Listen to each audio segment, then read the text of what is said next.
Enseignement biblique. Introduction à la notion de virginité d'après la Bible. Séance numéro 3.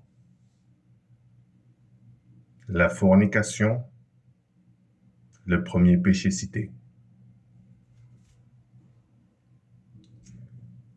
Ouvrons donc notre Bible dans le livre de 1 Thessaloniciens au chapitre 4 et au verset 3. Voici ce qu'il est écrit. Ce que Dieu veut, c'est votre sanctification. C'est que vous vous absteniez de l'impudicité, ou on peut aussi dire fornication. Donc ici, lorsque l'apôtre Paul va parler de la sanctification, qu'est-ce que ça peut être la sanctification dans la pratique? La première chose qui est citée, abstenez-vous de l'impudicité. Abstenez-vous de la fornication. Premier péché. Et encore une fois, je dois le répéter. Le premier péché, pourquoi ne parle-t-on pas de cela? Pourquoi c'est toujours quelque chose, si on en parle, c'est très, très, très rapidement. C'est le premier péché que l'apôtre Paul ici fait mention lorsqu'on parle de sanctification.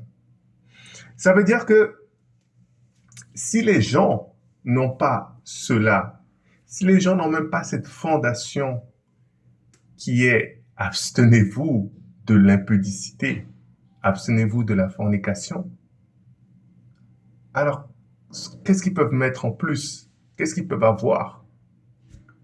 Est-ce que s'ils n'ont même pas la base, comment peuvent-ils construire quelque chose? S'ils ne comprennent pas le commencement, comment vont-ils aller plus loin?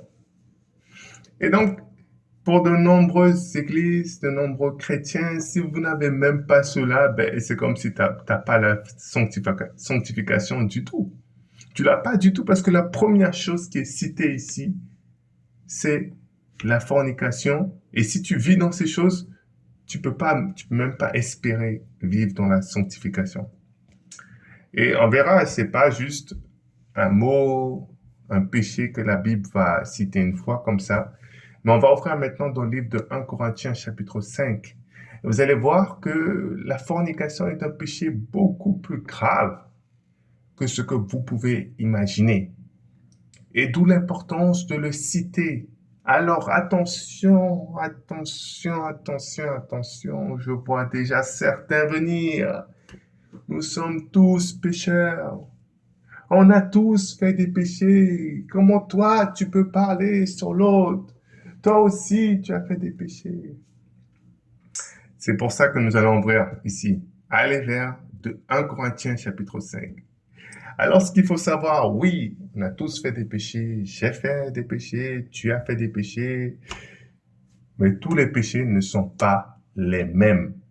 La Bible parlera notamment, par exemple, pour leur Sodome et Gomorrhe, que ces gens-là faisaient des péchés, mais vraiment, vraiment, vraiment. Et Dieu en a eu marre. Dieu les a terminés. Parce que c'est trop, c'est trop. Donc il y a des choses, c'est tout simplement trop. C'est trop. Tous les péchés ne sont pas les mêmes. Spirituellement, je suis bien d'accord que chaque péché mérite la mort spirituelle. Mais c'est pas tout le monde forcément qui a pris un fusil et qui allait tuer quelqu'un. C'est pas tout le monde qui a volé 1 million d'euros ou des grosses sommes. C'est pas tout le monde qui a fait ce genre de choses-là. Et donc, le jugement, la condamnation n'est pas forcément, là je parle pas spirituellement seulement, mais n'est pas forcément la même. Il y a des choses, quand tu fais ça, c'est too much, c'est trop. Je reprends encore un autre exemple pour les gens, parce qu'il y a du mal à comprendre. Hein. Là, il y a du mal, les gens sont devenus longs à comprendre. Difficulté d'entendement. Je donne un autre exemple. Si vous regardez, par exemple, pour ceux qui ont passé le permis, pour les personnes qui roulent, vous savez très bien que tout le monde fait des erreurs quand on roule. Enfin, et tout le monde, je ne pense pas qu'il y a quelqu'un qui va dire, moi, quand je roule, c'est franchement parfait. Il y a beaucoup de gens qui font des erreurs, des trucs, mais c'est pas dire que les gens vont faire des erreurs et qu'ils vont mourir dans un accident. Non, tu peux faire des erreurs, mais c'est pas forcément un gros accident que tu vas avoir. C'est juste, voilà, tu aurais pu faire ça en mieux, tu aurais pu mieux faire ça. Et pareil aussi, quand je repense au permis, on a ce qu'on appelle les fautes, et on a aussi les fautes éliminatoires. C'est-à-dire, c'est des fautes que si tu fais ça, c'est fini.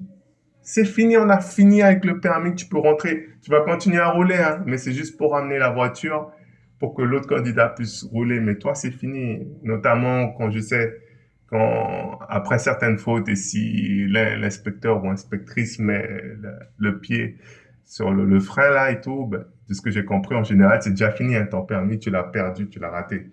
Voilà, il faudra t'inscrire à nouveau à la deuxième tour. Et c'est comme ça aussi dans la vie chrétienne. On fait tous des fautes, mais il y a des fautes qui ne sont pas du niveau que je vais appeler éliminatoire. Et ici, et ce qui est intéressant avec cette analogie, c'est qu'il y a vraiment, ici on va voir dans 1 Corinthiens 5, des fautes éliminatoires. On doit t'éliminer de l'église si tu pratiques ces choses. D'accord? Tout le monde fait des fautes, mais c'est pas tout le monde qui fait des fautes éliminatoires. Tout le monde passe le permis, tout le monde fait des fautes quand ils font le permis. J'ai oublié combien de points il faut avoir là, mais il y a un certain nombre de points. Tu fais des fautes dès lors que les points ne descendent pas trop, eh bien, tu as ton permis, même si tu as fait des fautes. Et c'est pareil aussi avec la vie chrétienne. Tu es pas forcément parfait, mais dès lors que tu marches quand même dans l'humilité, tu as encore peut-être des petites fautes, mais tu marches dans l'humilité, le Seigneur Jésus-Christ te pardonne tes péchés. Il y a des fautes, mais c'est bon. Tu avances et tu t'améliores et c'est bon. C'est bon, tu as ton permis spirituel. Oui. Mais si tu pratiques, si tu fais certaines fautes qu'on va appeler fautes éliminatoires ici, on va citer là dans 1 Corinthiens chapitre 5, il y en aura 6 ici. Si tu pratiques ces choses, tu es éliminé. Éliminé. Et ici, on va voir dans ce chapitre, 1 Corinthiens chapitre 5, que la fornication est un péché éliminatoire. C'est-à-dire, on doit te retirer de l'Église. Ouvrons, c'est bon, vous avez eu le temps de trouver maintenant 1 Corinthiens chapitre 5. Je commence à partir du verset 1. On entend dire généralement qu'il y a parmi vous de l'impudicité ou fornication. Je rappelle, c'est quoi fornication pour ceux qui sont encore lents à comprendre. Fornication, c'est ceux qui ont une relation physique avec quelqu'un en dehors du mariage et qui ne sont pas mariés. On entend dire généralement qu'il y a parmi vous de l'impudicité et une impudicité telle qu'elle ne se rencontre pas même chez les païens. Ah oui, ça c'est intéressant ça. Il y a beaucoup de choses que les chrétiens vraiment, vraiment, il y a des choses, tu te dis non, non, non, même chez les païens, il n'y a pas ça.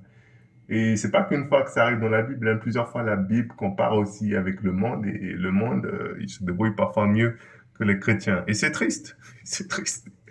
Bref, continuons, pour que je reste dans le verset.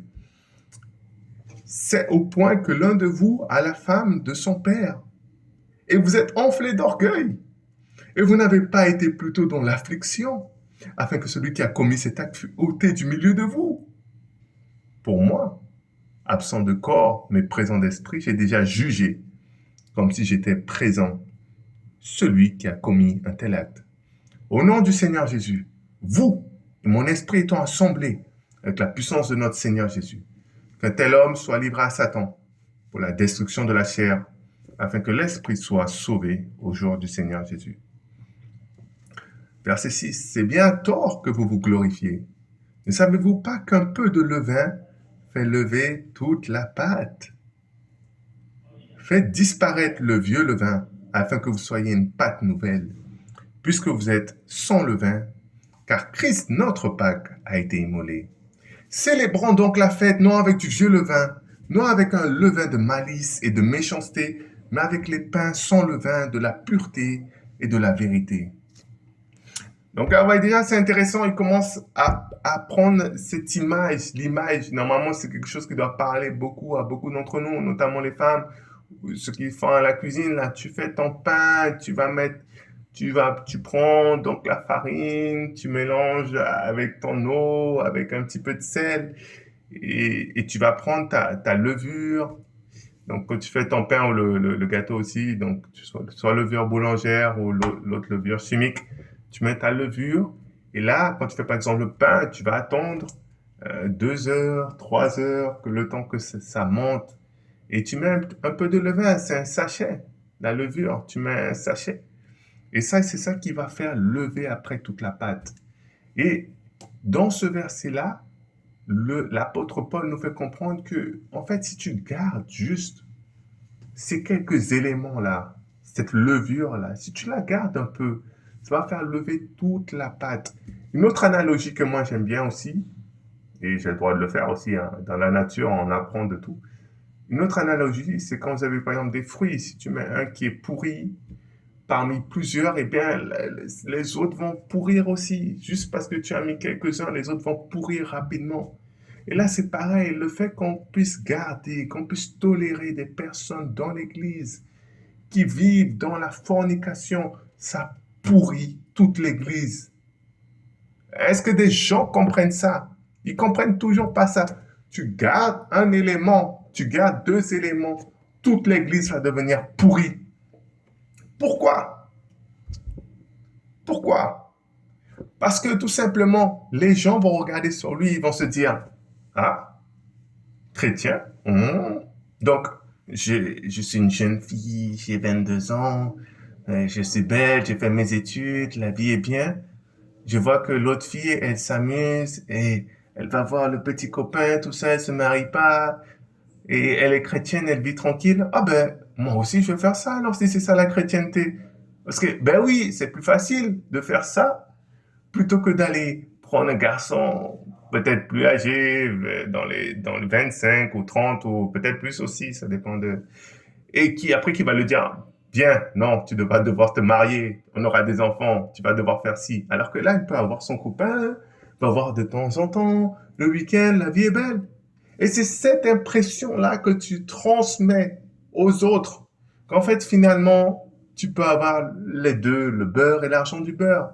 Tu n'es pas obligé de vivre cette vie dure que Dieu te demande. Va simplement, profite du péché, fais tes soi-disant études en même temps, va voir ton copain, la vie est belle, ne prends pas de responsabilité, ça va aller. Et tu pourris comme ça toute l'église. Hein? Et c'est pour ça que l'apôtre Paul avertit sur cela. Alors on continue. Verset 9. Je vous ai écrit dans ma lettre. Là, on dit c'est quelle lettre là? C'est quelle lettre? Parce que là, on est dans 1 Corinthien, mais c'est quelle lettre? Bon. Je vous ai écrit dans ma lettre de ne pas avoir des relations avec les impudiques. Pardon, je vous ai écrit dans ma lettre de ne pas avoir des relations avec les impudiques, oui. Verset 10. Non pas d'une manière absolue avec les impudiques de ce monde, ou avec les cupides et les ravisseurs, ou avec les idolâtres. Autrement, il vous faudrait sortir du monde. Maintenant, ce que je vous écris, c'est de ne pas avoir des relations avec quelqu'un qui, se nommant frère, est impudique, ou cupide, ou idolâtre, ou outrageux, ou ivrogne, ou ravisseur, de ne pas même manger avec un tel homme. Que j'en ai fait à juger ceux du dehors? N'est-ce pas ceux du dedans que vous avez à juger? Pour ceux du dehors, Dieu les juge. Ôtez le méchant du milieu de vous. Donc, ce qui dit, je dois retranscrire, je dois traduire, parce que, comme je disais, la société, l'Église est dans un tel état, et c'est triste encore de le dire, mais on est obligé de dire des choses qui sont aussi simples. On est obligé de faire une prédication de longues heures pour expliquer ça. Alors, ce qu'il explique ici, c'est que toi, en tant que chrétien, eh bien, tu peux avoir des relations, tu peux avoir des amis, tu peux passer du temps avec des personnes du monde. Oui. Et même avec des personnes qui vivent dans la fornication. Dans le monde. Oui. Parce qu'il a dit ici que je vous ai dit de ne pas marcher avec les gens qui font la fornication, mais il a dit, mais pas les gens du monde. J'interdis pas de s'associer aux gens du monde. Donc là, on va se dire, on peut pas être avec les gens du monde. Et, et les gens vont se dire, pardon, on peut être avec les gens du monde. Oui, tu peux être avec quelqu'un qui est du monde et qui vit dans la fornication. Mais avec quelqu'un qui se dit frère, qui est chrétien et qui vit dans la fornication, ça, tu peux pas. Alors, c'est quelque chose qui peut peut-être bloquer un peu certains mentalement. Alors, la chose est très simple. Si tu es avec un chrétien qui vit dans la fornication, tu auras l'impression, l'idée fausse que Dieu est d'accord avec la fornication et ça va te faire chuter après. Mais si tu vis ou tu as des relations, tu es ami, tout ça avec quelqu'un, bon, quand je dis ami, c'est pas trop proche non plus, hein, mais si tu as des relations avec quelqu'un qui est du monde et qui vit dans la fornication, lui, par contre, il te fera pas chuter. Et au contraire, c'est toi qui peux l'apporter, la vie, être ce sel-là pour lui. Pourquoi? Parce que toi, tu sais que lui, c'est quelqu'un du monde. Et tu vas pas regarder sur lui pour savoir comment vivre.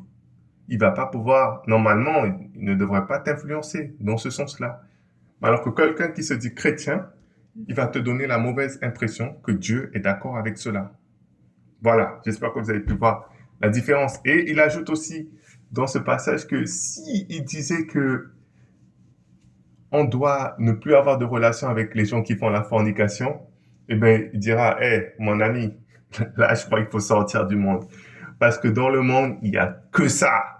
Il n'y a que ça. Ils font que ça, ils font que ça, que ça, que ça. Et donc, si toi, tu penses que tu auras des gens avec qui tu peux marcher, parler et qui ne vivent pas là-dedans, mais dira, bon, il faut sortir du monde. Sors du monde si tu veux trouver cela. Ça veut dire que vraiment, dehors, les gens, il n'y a que ça. Il n'y a que ça.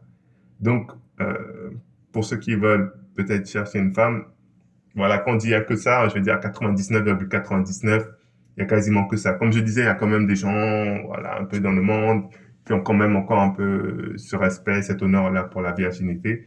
Mais en dehors, malheureusement, ben, les filles, c'est que ça qu'ils font. Il faut les comprendre aussi. Dites-vous que c'est le meilleur la meilleure expérience que tu puisses vivre sur la Terre, le plus grand plaisir naturel que tu peux probablement vivre. Mais pourquoi les gens vont se priver de cela dans leur jeunesse, dans le bon moment de leur vie? Donc c'est normal qu'ils vont le faire rapidement, voire très tôt même parfois. Donc ici tout simplement, ce que Dieu dira donc dans ce passage-là, c'est que le péché de la fornication est tellement grave. C'est le premier péché qui apparaît quand l'apôtre Paul va parler de sanctification. Il va dire, abstenez-vous de l'impudicité. Si tu vis dans la sanctification, tu dois t'abstenir de l'impudicité. La première chose. Et c'est confirmé encore plus loin avec 1 Corinthiens chapitre 5 qui nous dira que toi-même, si quelqu'un vit, et il a cité encore d'autres péchés, mais si quelqu'un vit dans la fornication, l'impudicité, n'ait aucune relation avec lui. Et ne mange même pas avec lui. Ne mange pas avec lui. Ne va pas manger chez lui, dans sa maison, ne va pas manger le dimanche avec lui. Pas de relation avec lui. C'est un péché éliminatoire.